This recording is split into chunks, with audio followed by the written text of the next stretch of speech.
small things that we start doing now can really set us up for so much more health and vitality when we're older.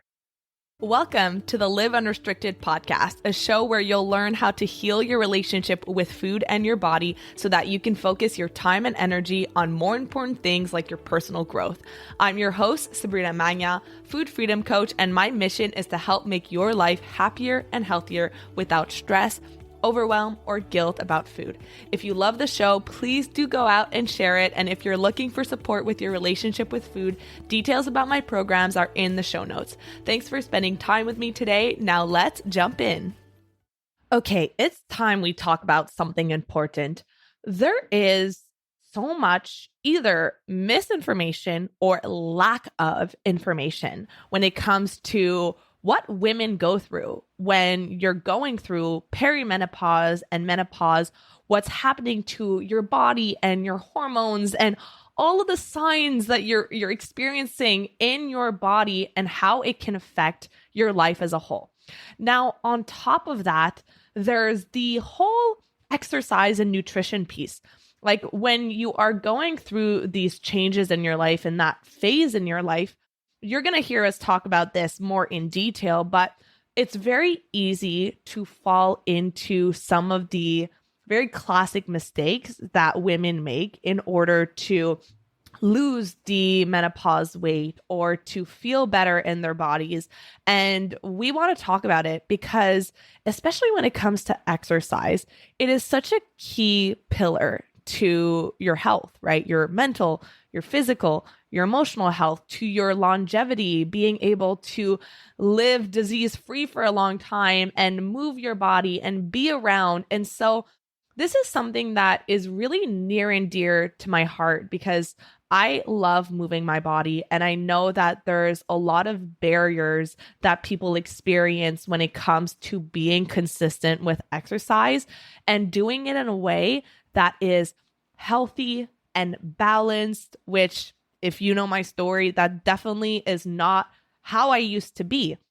I used to have an exercise addiction that was driven by guilt and anxiety. I was over exercising and under fueling. And if I had to take a rest day because I was sick or I had an injury, then I would beat myself up for it. And I felt anxious about it. And it really was not coming from a positive place.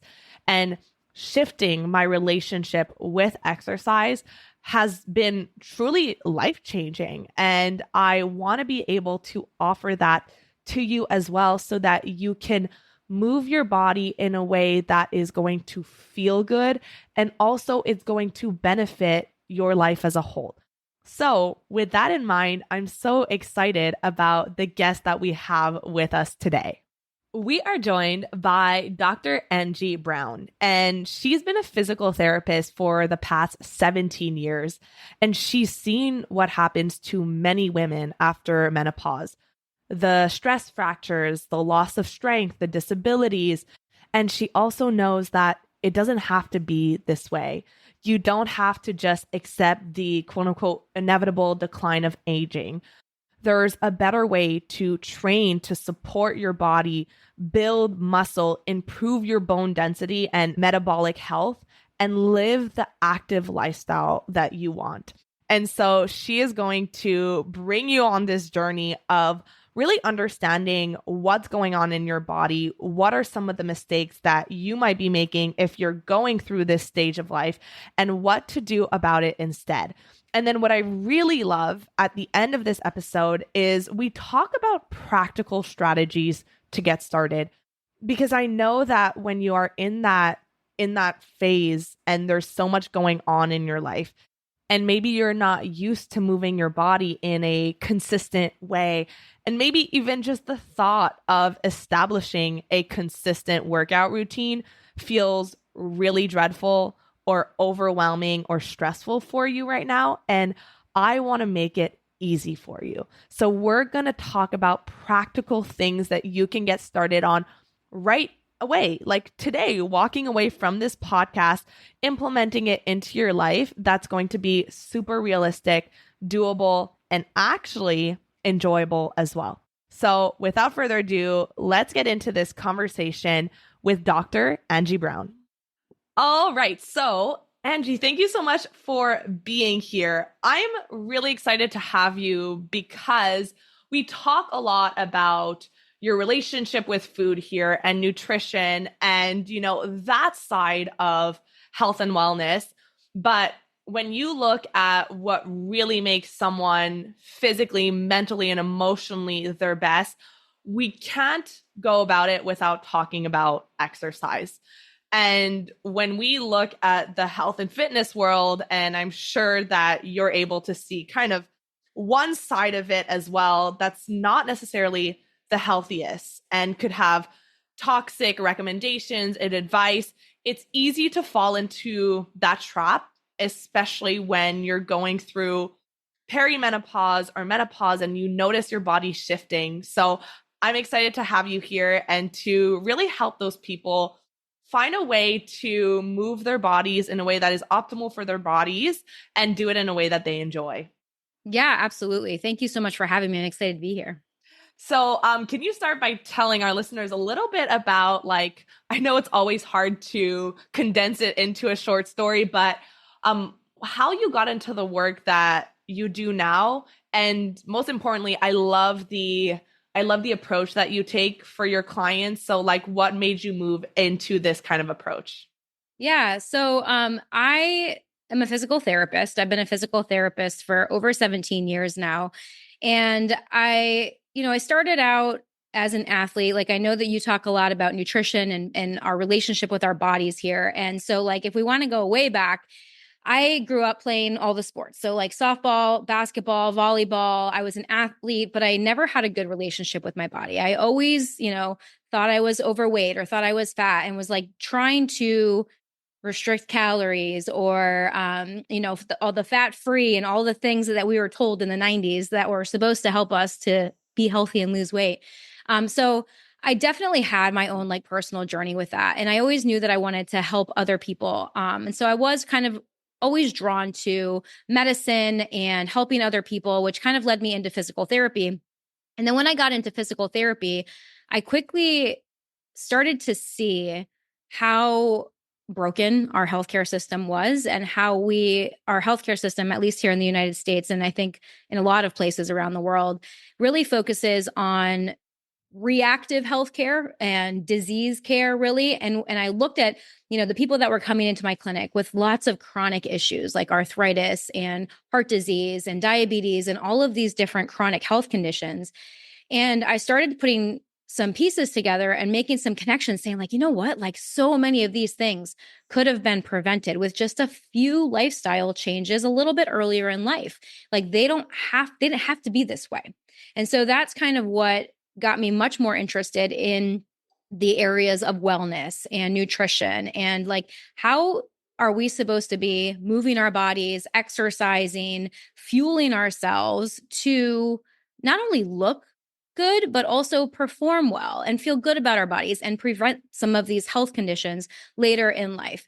And then a big part of that, journey was when I became a mom. I started looking into all of the nutrition and all of the things in our food and all these different things. So I like started to really look at health in a very holistic way and to try to figure out, okay, what's the best way for me, not only me personally to be healthy, but me to raise my kids in a very healthy way. And then also to help my patients in a very healthy way. So that's kind of how I ended up like in physical therapy and medicine. And then I transitioned over into coaching. I work mostly with runners right now, but it was to help runners understand because when we kind of get down to that group in particular, so many runners are plagued with injuries and they don't have to be. Again, like what is it that they're doing in their training, with their exercise, with their nutrition, their lifestyle choices, all these things?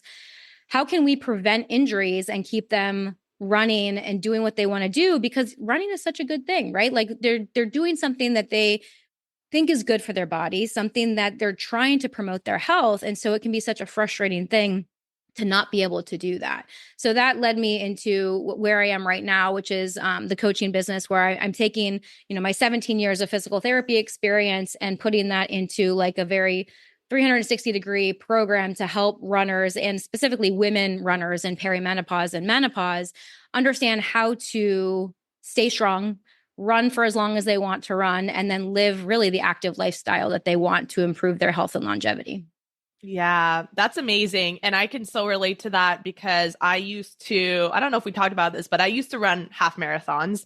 Yeah. And it came from a place of honestly from like punishment. It Mm-hmm. was back when everything was about burning as many calories as possible Yep. and my fitness pal and my Fitbit. Mm-hmm. And I remember I had so many injuries, Yep. shin splints and runner's knee and my hips. And now, like, I don't even really love running because I look back on it and by the end of it, like, I was just in so much pain and I was under fueling myself and I didn't know how to approach it from a healthy place.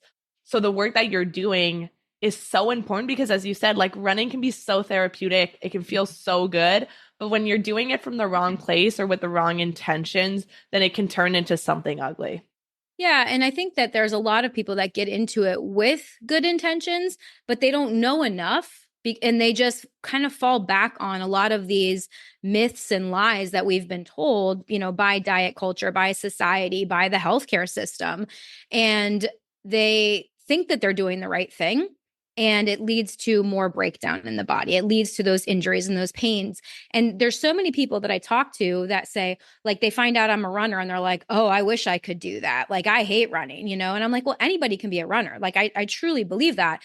You just have to go about it the right way. You have to understand some of the pillars. Like, it's not just about running. It's not about restricting calories. It's not about getting skinnier. Like, there is that whole idea, and this was very prevalent like in the 90s and the early 2000s, of like, the skinnier you are, the faster you'll be able to run, right? And so there's a lot of people that are like, well, as long as if I make my body smaller, I'll be a better runner. And that just led to so many health problems, especially in females. There's the female health triad, which is now called red S, relative energy deficiency in sport, which it can have such widespread effects on the body. So, I can get into that if you want to, we can kind of go into that and the problems with restricting calories and not fueling our bodies appropriately. But it's really amazing when a runner or a person, anybody, even if you're not a runner, when you understand how to balance exercise and nutrition and rest and recovery and treat yourself like a whole person, how much better running can feel, how much better your body just feels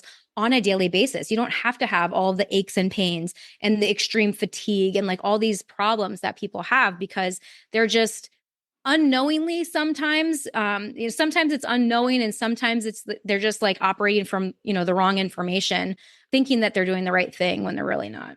Yes, I've definitely been there. And I think that it, like you said, it doesn't just apply to running. It's like any form of exercise that you overdo and you underfuel. Like I've Yep. been through it where I was just in pain 24/7. Yeah. So I want to backtrack because you mentioned something that I would love for you to elaborate on. Is it called the red X? Is that what you said? Red S. So it's Okay. relative energy deficiency in sport. So S Okay. as in Sam. So basically, it used to be called the female athlete triad. And basically, what happens, it's an energy deficiency. So it leads from over exercising and under fueling. Okay. And the more extreme that gets, the more widespread effects it can have in the body. So the reason it used to be called the triad is because it would start with like changes in your menstrual cycle. So loss of period or amenorrhea would be one of the cardinal signs of this problem. It also lead to decreased bone health, so like stress fractures and those kinds of things, right? And then other orthopedic injuries, and then hormone dysfunction. So that could be thyroid dysfunction, lots of different dysfunctions in the body. And so many female athletes have suffered from this, especially runners, right? Because of this whole idea of, if I want to become a better runner, if I want to become a better athlete, if I want to lose weight, whatever that motivation is, I just need to do more and eat less, right? Mhm. And this is like one of those myths I think is still propagated out there Mhm. in the media, in social media, in mainstream media, is eat less and move more. That's the best way for you to have the body, have the health, and it's just a lie for some people. Again, it depends on what population we're talking about. If we're talking to people that are very sedentary, eat less and move more can be pretty legit advice, right? Like if you're not doing anything and you're eating fast food for every meal and you're over consuming calories and you're not moving your body, then yes, you probably do need to eat less and move more. That probably will start you off in the right direction. But if you are someone that is already active, if you're a runner, if you're going to the gym, you're walking, you're doing cardio, you're lifting weights, if you are an active person, especially an active woman, eat less and move more is actually terrible advice, right? Because so many women, that's how they get into this state of red S is like the more extreme version. The less extreme version is called LEA, which is low energy availability. And you can get into a state of low energy availability within 4 days of underfueling. Like your body can start to break down within 4 days of underfueling. Now, there's actually been even more recent research that shows even 24 hours of underfueling, your body can start to show signs of breakdown, like decreasing bone health, like little at the micro level still, right? But then if that continues day after day after day, it can turn into red S and it can turn into a lot of these problems that so many people, especially athletes, are experiencing. Yeah. And what are some of like the signs and symptoms that you are over exercising and Yeah. under fueling and you're experiencing that red X? Yeah. So it's like, the part of the issue with this condition is that it can be hard to diagnose, especially if you're not a woman. Like this actually happens in males too, because like I said, that cardinal sign is loss of period, right? If you're amenorrheic, you know that your hormones are out of balance. All of a sudden you just stop having your monthly cycle. That's one of the like huge red flags. But the other symptoms can be kind of nebulous, can be kind of, like extreme fatigue. Like, well, there's lots of things that can cause that, right? Like weight loss. There's lots of things that can cause that, right? So stress fractures, like these kinds of things where it's like our body is not doing what we want it to do. It's so it can be mood changes and mood swings, right? Like we notice brain fog. Like so and a lot of these symptoms that I'm mentioning are also a lot of the symptoms that women are experiencing when it comes to perimenopause, again, because of these shifts in the hormones, right? And people don't understand what a huge effect our exercise habits and our nutritional habits have on our hormones, because essentially all of these symptoms that people experience with these conditions are due to the hormonal changes that are happening because of we're overstressing the body, right? Mm, Because when we're over exercising and under fueling and not giving our bodies the nutrition and the fuel that it needs, our body goes into a state of stress. And when our cortisol levels go up, things start to go haywire, right? We get the brain fog, we get the fatigue, we get the weight gain. So there's lots of different things that can happen, and all of it is connected to our hormones in some yeah. way or another.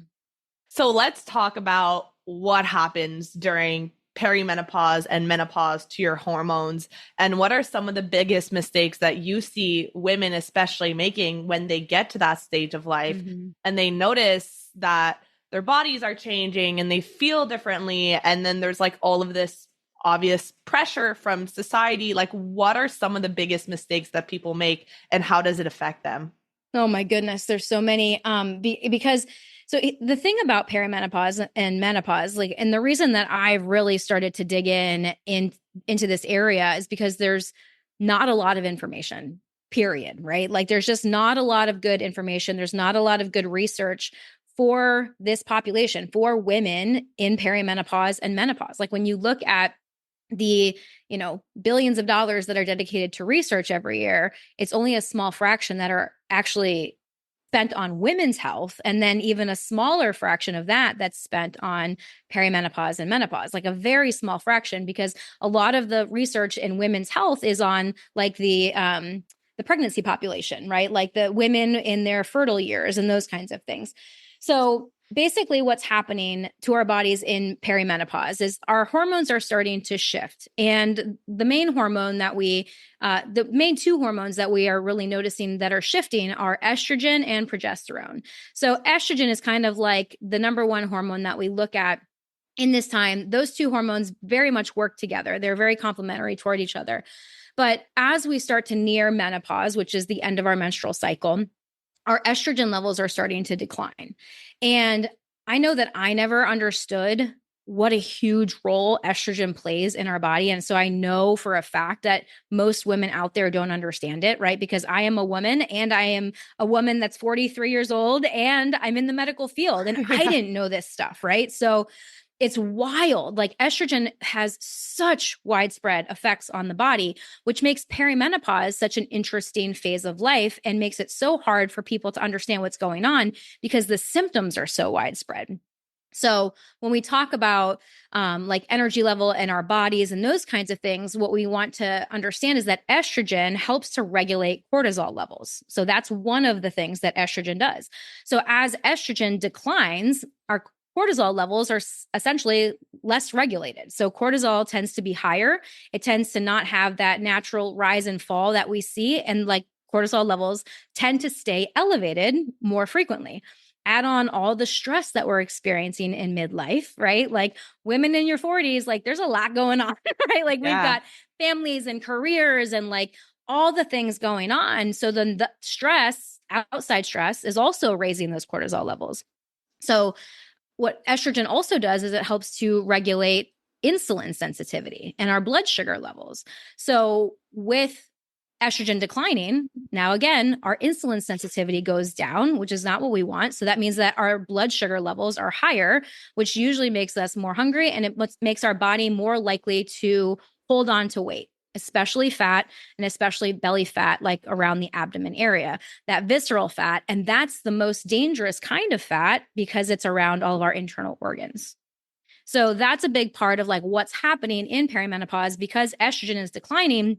It's leading to not only weight gain, but also a lot of these other symptoms like excessive fatigue, brain fog, like increased like joint aches and pains, like just especially after a hard workout. Like if you're someone that exercises, you might notice that your joints are aching more. And people always used to like say, "Oh, I'm just getting old," but it's not. I mean, in a way, it's age related, right? Because menopause is kind of an age related thing that we go through, but it's more due to this loss of estrogen that we're experiencing and all the loss of the protective effects that estrogen has on the body. So estrogen, I like to think of as kind of like our wing woman, like she's got our back, like, and so when those levels start to decline, our choices matter a heck of a lot more, right? Yeah. So, like the things that we used to be able to get away with, we just can't get away with anymore. Like when we were young, 20 years old, you're in college, you go out all night partying and drinking, and you wake up at 8 a.m. and go to class the next day, right? Like, I could never do that now. Like, I would be in bed for 4 days, right? Like, I still can't do that.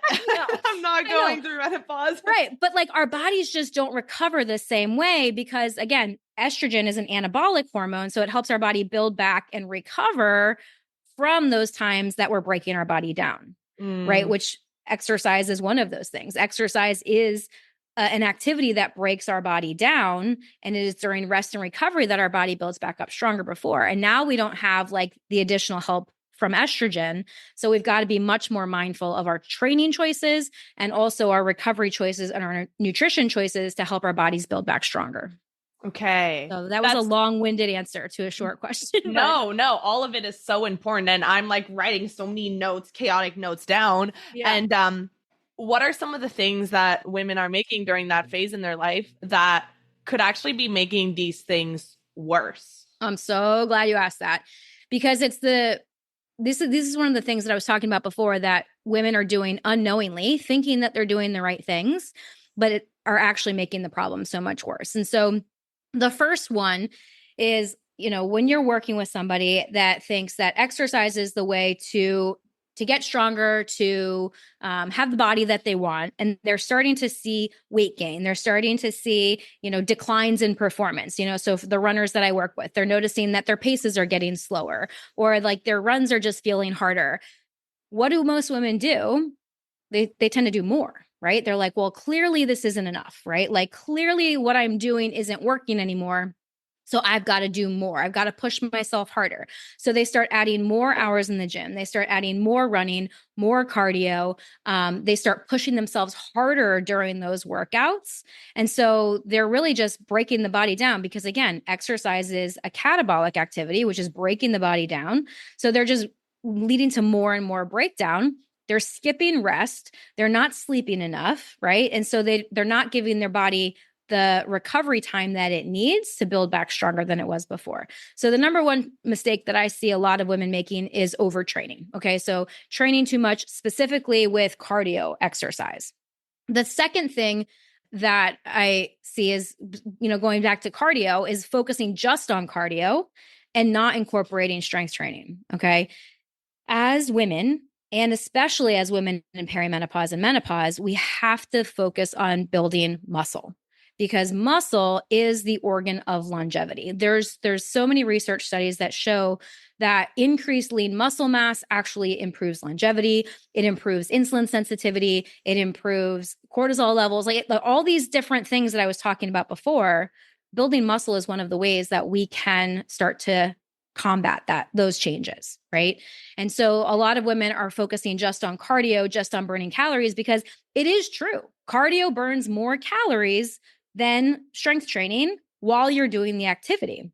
But when you build more lean muscle, you actually burn more calories at rest because muscle takes a lot more energy to maintain in the body, right? So I think what we need to do is we need to start taking more of like a long-term view on our health and understanding that incorporating strength training and building muscle is going to set us up for such better health in the future. Resistance training also, it not only builds lean muscle, it also helps us to build stronger bones. Okay. So osteoporosis, osteopenia, these are really important things that we need to start thinking about at this phase in our life because I saw statistics the other day. I was actually looking up some updated stats, and 51% of women over the age of 45 have osteoporosis. Wow. Osteoporosis, 51%. More than Wild, right? half. That's crazy. Okay. And 1 in 2 women will suffer from an osteoporotic fracture at some point in their life. 1 in 2. Wow. Yes. And so as a physical therapist, I know how detrimental fractures are, right? I've seen it. And I think, most people understand like a hip fracture is a bad thing when you're an older person, right? Like there's statistics that show specifically hip fractures. The incidence of death within 1 year of a hip fracture is ridiculously high. I don't know that statistic off the top of my head, but fractures are definitely something that we want to avoid because not only do they hurt, but they also affect our quality of life, right? If you have a fracture, especially a hip fracture, that you're not going to be able to walk around as much. You're not going to be able to get dressed as easily. Like all the quality of life issues when you're older. When we're older, we want to be able to maintain our independence and still be active.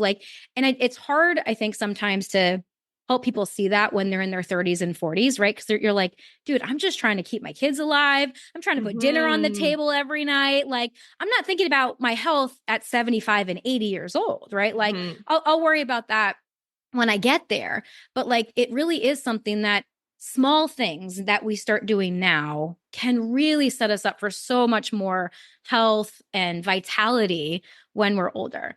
So that's the second thing. So try exercising more, only focusing on cardio and skipping weight training. That's the other mistake. We definitely want to be incorporating resistance training and weightlifting in our routines. And then the third mistake that I see people doing when they're starting to gain weight, when they're starting to notice these changes in perimenopause, is restricting calories.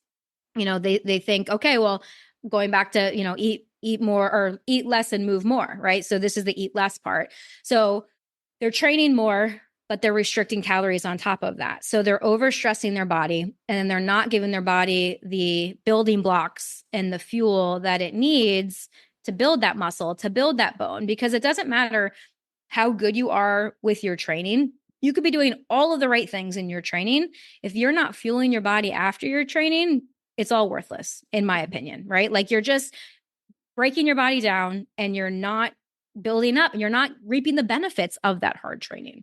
So restricting calories is really one of the biggest problems that I see. And it often leads to increased weight gain, right? Like, which is like so frustrating for so many women because they're like, I don't get it. I'm eating less. How much less can I eat? Right. And Yeah. these women are running and training for marathons even and trying to eat 1200 calories, 1500 calories. I'm like, what are you doing? Like, you are throwing your hormones so out of whack, right? Because Mm. again, going back to the stress hormone, the cortisol levels, like we're putting our bodies in this state of stress and our bodies can't come down from it if we're not fueling, because if we're not giving our bodies the food, it stays in that elevated state of stress. So it starts holding on to whatever it can, thinking that, I don't know if I'm going to have enough to survive. Like our body goes into that survival mode. Yeah. And like as you were talking about those mistakes, I was like, yep, did that, did Mm-hmm. that. Yep. And you brought something up that I think is really important because I want to transition into like action steps, right? Yeah. Because when you're hearing all of this, I'm putting myself in the shoes of that woman who is, 43, 45, Yep. kids in school, works a full-time job, and you're on top of that feeling all of the symptoms of either Mm-hmm. perimenopause and menopause, and you feel like you're being pulled in so many different directions. Yep. And then now you're learning like, oh my God, okay, I'm doing things wrong. And I know, especially when it comes to like strength training, it Mm-hmm. can sound so intimidating. Like you imagine a gym full of gym bros who are lifting like heavy weights. And I know that even for me, I wouldn't say that I love lifting weights. Like Yeah. I'll do it 2 or 3 times a week, and I do it because I know that it's good for me and I always Mm-hmm. feel really good and strong after I do it. Yeah. But I wouldn't say that I'm like my boyfriend, he's excited to go to the gym and lift Yeah. weights. I wouldn't say that that's me. And so I want to talk about like those women who do want to get started and they are thinking about themselves at 70 or 75 years old and they want to get in the groove of just like building muscle at Yeah. a pace that feels realistic and doable for them. How do we start? So I think that the number one, and this is a great question. So I'm glad that you asked it because this is where I think that social media can be such a wonderful tool for us. And it can also be very detrimental in a lot of ways. Right. And so if you are that kind of woman, you're like, okay, I am ready. I'm going to start lifting weights, and you start following people on social media and you start seeing these workouts and you're like, you start doing them. A lot of times people they jump in 2 feet into the deep end, Mm-hmm. and or maybe they're able to like hold on for a couple weeks, but they either get injured or they totally burn out, right? Mm-hmm. Because they don't meet themselves where they are. And I think that's the number one thing that we need to do is to really understand and meet ourselves where we are.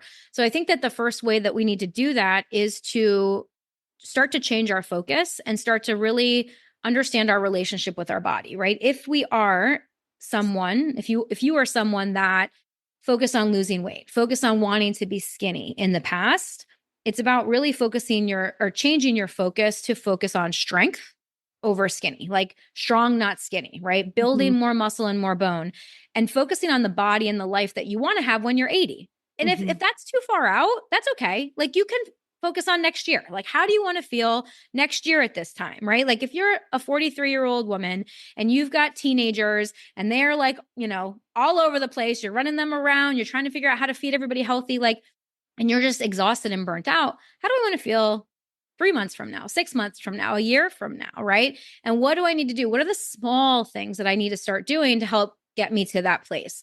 So when we look at weightlifting, like your question, it's really important to just start with some basic movements and to start with doing things with no weights. You can start in your house, right? Like doing things like squats. And if squats, as people are like, oh, I hate squats. I'm like, squats is literally getting up and down out of a chair, right? Yeah. Like, so literally standing up and sitting down out of your chair 10 times, a couple of times a day can do a lot for your health. People are like, oh, that's not enough. It actually is, Mm-hmm. especially if you're sedentary, like just standing up and sitting down 10 times, a couple of times a day there's actually a recent research study that showed it can improve your insulin sensitivity and your blood sugar levels.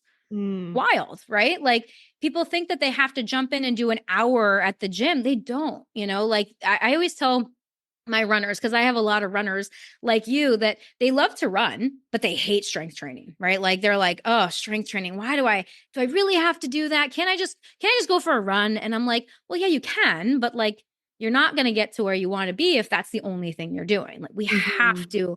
to me, it's a non-negotiable. 2 to 3 times a week, we need to be strength training. And again, that can be a 10-minute strength routine to start out. It can be 15 minutes. It doesn't have to be this huge thing. And so I often start people on like some of the more full body exercises like squats, like planks. And people are like, I can't do a plank. Okay, well, then start with your knees down, right? Like Mhm. meet yourself where you are. Like I always tell people, don't try to jump 10 steps ahead. Meet yourself where you are. What can you do right now, right? What is something you can commit to? Can you commit to a 10-minute walk every day? Great. Start there, right? Mhm. Then when you get home, you can do some like air squats. You can do some sit to stands in your chair. You can do some calf raises when you're standing at the counter preparing dinner for the family, right? Like just going up and down on your toes. You can do a plank. There's lots of different things you can do just to start off, right? Because the number one thing that we have to master at the beginning is just showing up. We have to master the art Mhm. of consistency and just showing up for ourselves, right? Once we master that, then we can start to look into, okay, well, what exercises will optimize certain things? What exercises might be better than others? How do I start to increase the weights or the resistance train? And you don't have to jump in with the gym bros, in the dumbbell section the first time you go to the gym. You can start somewhere else. You can start on the machines if you want to, and then work your way over there. Because yes, I do, especially as a physical therapist, like dumbbells and barbells and those kinds of things are much better for our bodies than the weight machines. But the weight machines, like, are a good place to start. Yeah. So just meeting yourself where you are, I think, is so so important. You said a lot of important points to highlight, because I think that when you're just getting started, that inner voice of what's the point? Like Yeah, it's not enough. Just doing squats is not enough.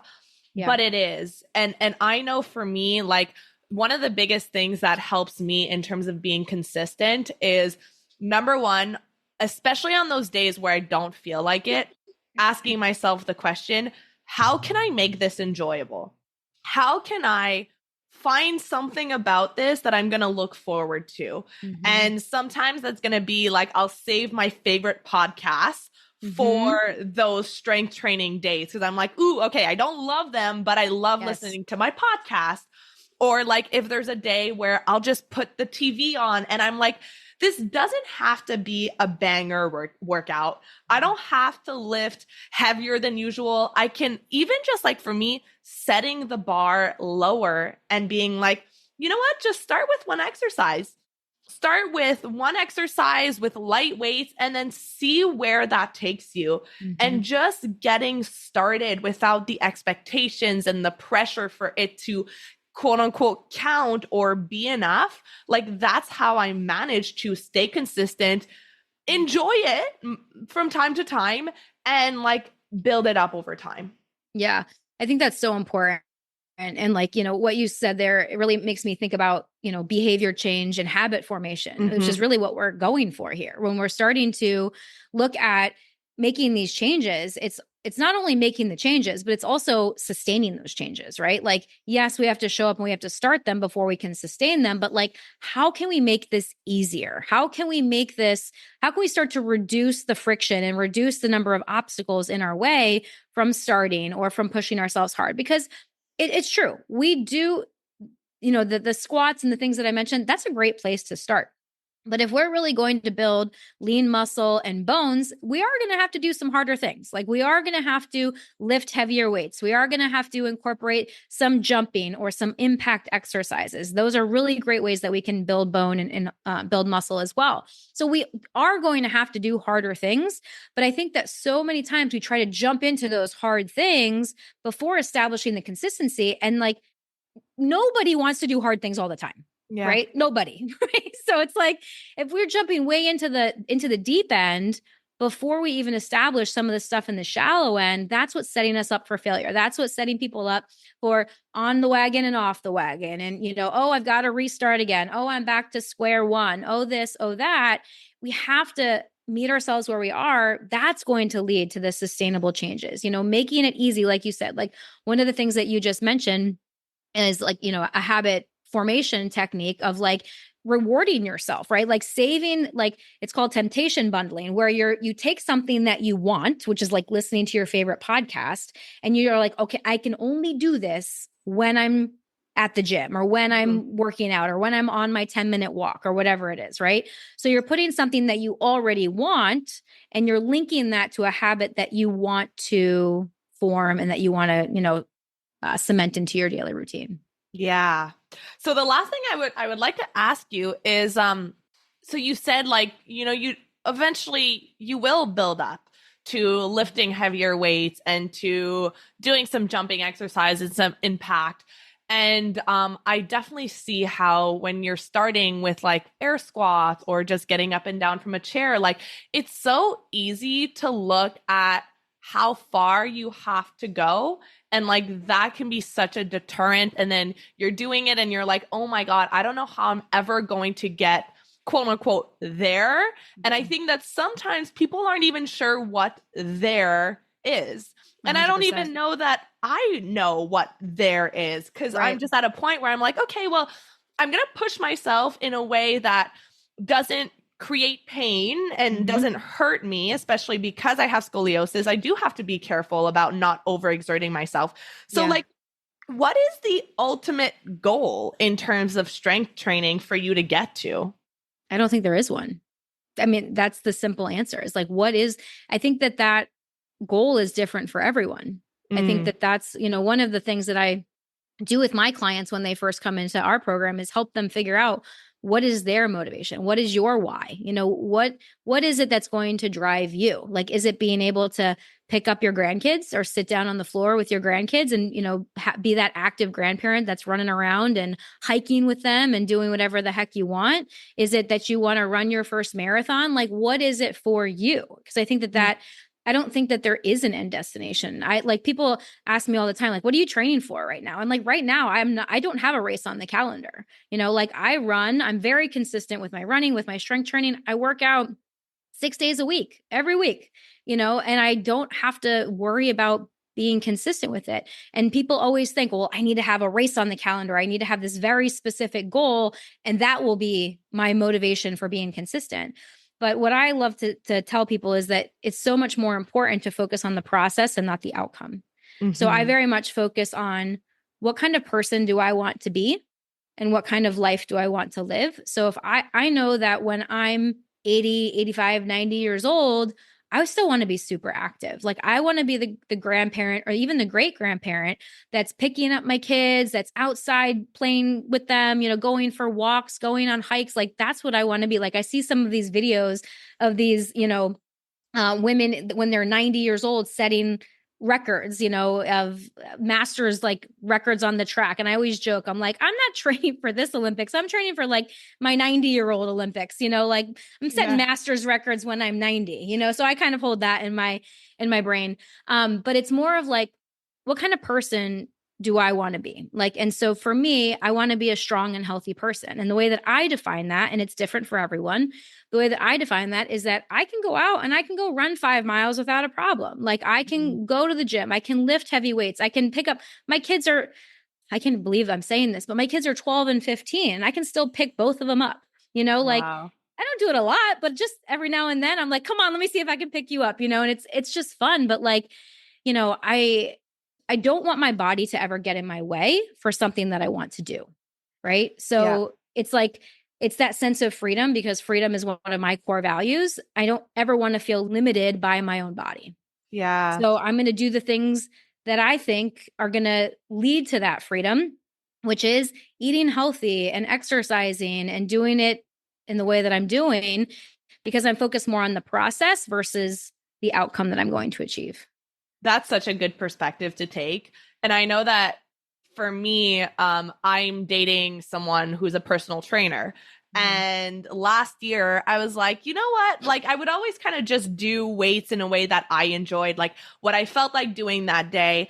And then I was like, you know what? Why don't you just make me a program and I will focus on trying to get stronger. Like every week, I'm going to do the same thing, the same exercises for whatever, however long you tell me I need to do it. And I'm just going to focus on trying to lift heavier every week. Yeah. And what I realized, we always talk about in the program, contrast creates clarity. And what I realized by doing that is that I didn't like it. Like I didn't look forward to my workouts. And it got to a point where like I knew that if I continued with doing this because I felt like that's what I should be doing, like he was going to the gym trying to get stronger every week. So I felt like that's what I needed to do. Yeah. I knew that it wasn't going to end well. And I just had this moment of realizing like, what works for you? Because what I also didn't like is I tend to get sore more easily than normal. And so what I noticed is, and I sit all day. And so I was feeling very sore from my workouts and it was impacting the quality of my life. And I just realized like, I personally would prefer to like just lift, however much weight I feel like lifting that still creates resistance and some level of discomfort without like needing to push myself to lift heavier every week. And I feel so at peace knowing that like I'm doing my strength training, I feel strong, I'm able to move, I'm flexible, all these things. And like I'm at peace knowing that I don't need to lift heavier every week in order for it to count.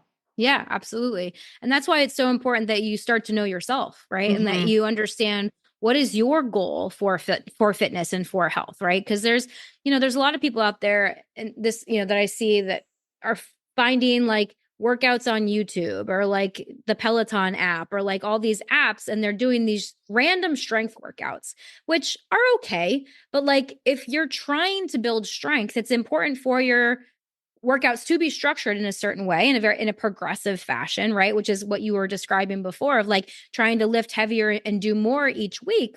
That is important if that's your goal, right? But if that's not your goal, if you just want to go and move your body, it's really important for you to know that and to honor that within yourself because it sounds like that's makes you more happy, right? So when you know that, you're like, okay, well, I know I'm not going to be building as much strength as I could, right? Like if I were to train this other way, that's okay because I'm happy. It's more important the process that I'm going through and that I enjoy my workouts, that I'm doing what's right for me, what feels good in my body versus, what I would need to do to build this other goal that doesn't really matter that much to me. Yeah, exactly. Yeah. Well, this was so good. This was so good, Angie. I'm really, really happy that you came and that you shared all of that. So for anyone who is wanting to connect with you, maybe they want to get into running and become a runner, where can they connect with you? And I also know that you have a podcast and it's awesome, even if you're not a runner. So where can they find you? Yeah, thanks. So our podcast is called Real Life Runners, and we're real life runners on all of the platforms. But you can also follow me at Dr. Angie Brown on Instagram, especially if you're a woman in perimenopause. That's really where I share a lot more of like the perimenopause content. The Real Life Runners account is great. It's a lot more running information, whereas on the other account, I've started to focus more on perimenopause. So that's the website, Real Life Runners, the podcast, all of the good stuff. So thanks. It was really fun being here and chatting with you today. Amazing. So I'm going to put that all in the show notes so that it's easy to grab. And once again, thank you for being here. Thank you to all of you listeners for being here. And I want you to just take a moment and think about what you can take from this conversation and start so small, like so small that there's that voice in your head that says it's not enough, it's not going to count. Just like put that little voice in a box for a moment and just start somewhere in a way that's doable for you. And like you said, Angie, your 70, 75-year-old self is going to thank you for it. Yes, I love that. Thank you so much for listening to today's episode. If you found it valuable, I would love if you would share it with someone you know that could benefit. If you're loving the show, don't forget to subscribe over on Apple Podcasts so you don't miss a single episode. I really love hearing feedback from you, so please leave a rating and review over on Apple to help us get in the ears of more people who need it the most. Finally, come hang out with me on Instagram at Sabrina Magna Health for more educational content and get up close and personal with me. Thank you so much for being here, and I'll see you on the next episode.